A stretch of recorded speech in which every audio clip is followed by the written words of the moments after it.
Video जर आवडला तर मित्रांनो चॅनलला सबस्क्राईब करायचं आहे, सोबतच व्हिडिओची लिंक मित्रांपर्यंत शेअर करायचं आहे. प्रश्न बघा, एका नावेचा स्थिर पाण्यातील वेग 20 किलोमीटर प्रति तास आहे.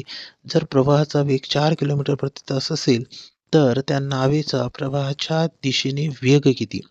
मित्रांनो यामध्ये काय लक्षात ठेवायचं आहे, तर बघा प्रश्न बघा या ठिकाणी पाण्यातील वेग, नावेचा स्थिर पाण्यातील वेग. या ठिकाणी सपोज आपण नाव काढली आणि हा आहे पाण्याचा, हा पाणी आहे, त्या पाण्यावरती नाव आहे.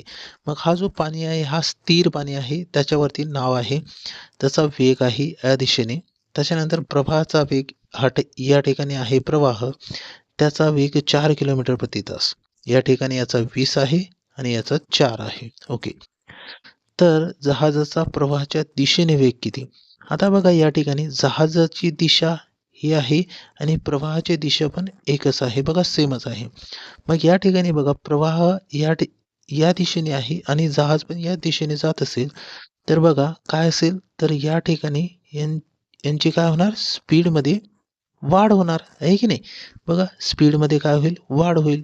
प्रवाहाचं पण स्पीड मिळते आणि जहाजाची, मग त्यामध्ये काय होणार, वाढ होणार. मग अशा वेळेस काय करायचं, त्यांची करायची बेरीज. म्हणजे सरळ 20 अधिक 4 होणार, किती येईल, 24. 24 किलोमीटर प्रति तास हे आपल्याला या ठिकाणी प्रश्नाचा आन्सर मिळेल. प्रवाहाच्या दिशेने म्हटलेलं आहे, प्रवाहाची दिशा, जहाजाची दिशा एकच असेल तर काय करायचं, बेरीज करायची, 24 किलोमीटर प्रति तास.